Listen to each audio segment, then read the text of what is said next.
Mohamed Sifawi qui signe avec Ben Laden dévoilé un scénario qui tourne en dérision la vie du plus célèbre des ennemis publics numéro 1 actuels. Avec la complicité graphique de Philippe Bercovici qui est un spécialiste de l'humour noir, dérision et cynisme sont au rendez-vous de cette biographie irrévérencieuse. Irrévérencieuse mais pas totalement fantaisiste puisqu'elle reprend assez fidèlement les principaux événements qui ont jalonné la vie du fondateur d'Al-Qaïda. Quant à Mohamed Sifawi, rescapé lui-même d'un attentat islamiste en Algérie en 1999 et réputé pour ne pas avoir sa langue en poche, il ajoute ainsi une nouvelle corde à un arc déjà bien fourni. Oui, mais aussi ça reste une BD grand public, c'est-à-dire je pense que toute personne qui veut s'informer sur le terrorisme islamiste et connaître un peu mieux Oussama Ben Laden, mais sans se crisper, parce que le sujet est crispant, peut être intéressé par cette BD. Les médias classiques ont du mal parfois à aborder cette thématique en général, et certains segments de celle-ci, je pense qu'elles ont tort, parce qu'en démocratie, tout doit être abordé, tout doit être discuté, tout doit être débattu, tout doit être réfléchi, etc. Vous récusez complètement l'accusation de provocation qu'on a pu faire à propos de ce livre ? Mais provocation, moi, cela ne me gêne pas. Si je dois provoquer le débat et la réflexion, au contraire, c'est l'objectif avoué.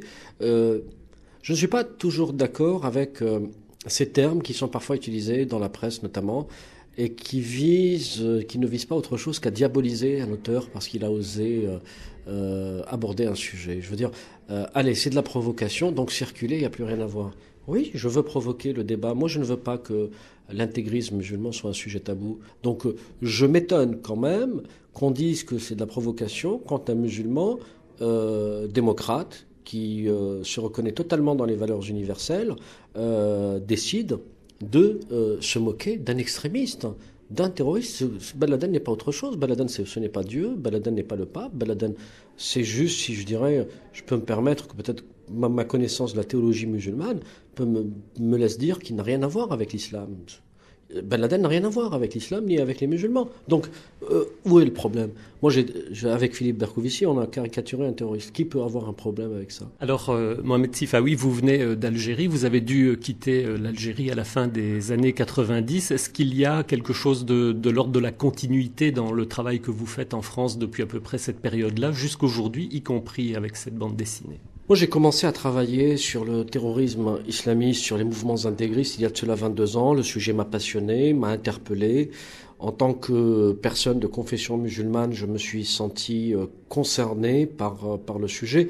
Et j'ai, aujourd'hui, je peux le dire sans prétention, je me suis spécialisé sur ce sujet au point de le connaître très bien. Alors c'est un sujet très vaste, on ne peut pas le connaître totalement, mais je connais le phénomène assez bien pour pouvoir en parler, et que par ailleurs, je n'ai jamais caché mon engagement de citoyen, d'abord et avant tout, contre l'infâme, contre ces visions totalitaires, ce fascisme qu'on veut nous imposer parfois. Et donc, c'est pour ça d'ailleurs que je suis étonné, parce que j'entends souvent cette question qu'on me pose. On me dit oui, mais pourquoi les musulmans ne dénoncent pas l'extrémisme, etc.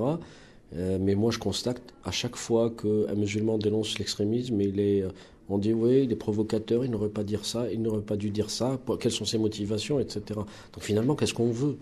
Je me demande parfois que veulent les sociétés, et notamment pas les sociétés, mais certaines élites médiatico-politiques qui c'est leur choix, ils font dans l'eau tiède, ils veulent créer le consensus. Moi, je ne pense pas que ce soit le rôle d'un intellectuel ou d'un journaliste de se faire applaudir ou d'être aimé par tout le monde, etc. On doit parfois nous intéresser à des sujets qui peuvent gêner certaines personnes, qui peuvent énerver certaines personnes, etc.